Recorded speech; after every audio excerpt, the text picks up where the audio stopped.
বাংলাদেশে শীত শুরু হওয়ার সাথে সাথেই চারদিকে পিঠা খাওয়ার ধুম পড়ে যায়। সব জায়গায় শুধু পিঠা মেলা, ঘরে ঘরে নানা রকমের পিঠা তৈরি। আজকে ভাবলাম একটু পাটিসাপটা পিঠা তৈরি করি, সেজন্য গরুর দুধটা জাল দিয়ে ঘন করে নিব। এখানে আমি পোলার চালটা দিয়ে পিঠা তৈরি করব, সেই জন্য পোলার চাল ভিজিয়ে রেখেছিলাম, ব্লান্ডার জারে ব্লান্ড করে নিয়েছি আর একটু ময়দা দিয়ে দিলাম, তাহলে পাটিসাপটা পিঠাটা রুটিটা খুব সুন্দরভাবে হয়ে যাবে।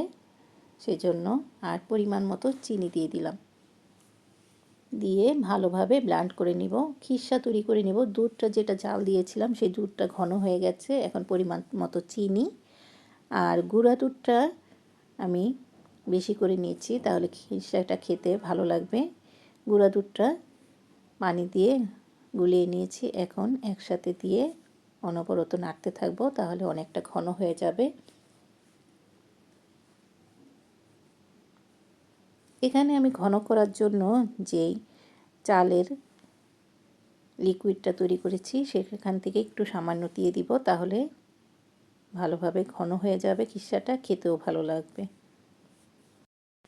খিসাটা তৈরি হয়ে গেছে, এখন একটু ঘন হওয়ার জন্য অপেক্ষা করব।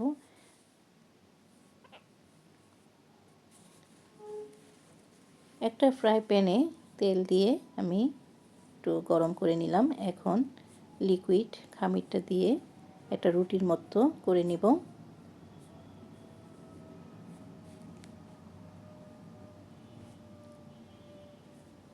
খিসাটা দিয়ে দিব,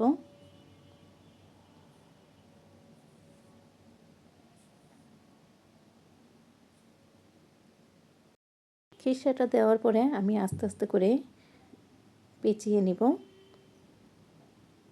এভাবে করেই প্রতিটা পাটিসাপটা পিঠা তৈরি করব।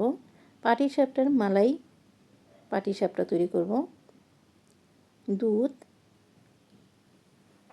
জাল দিয়ে যেহেতু ঘন করে নিয়েছিলাম, সেখান থেকে দুধ আর গুঁড়া দুধ চিনি দিয়ে একটা পাতলা মালাই তৈরি করব, সেটা অর্ধেকটা পাটিসাপটার ভিতরে দিয়ে দিব। এই পিঠাটা খেতেও খুব মজার হয়েছিল। আশা করি রেসিপিগুলো আপনাদের ভালো লেগেছে। ভালো লাগলে আপনারা ওইভাবে করে তৈরি করে খেয়ে দেখতে পারেন।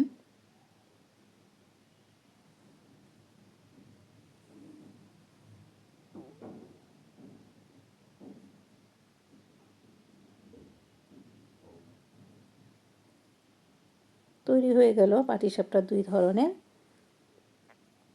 রেসিপি। একটু উপর দিয়ে কিশমিশ আর বাদাম কুচি দিয়ে দিব, তাহলে দেখতে সুন্দর লাগবে। ভালো থাকবেন, আল্লাহ হাফেজ।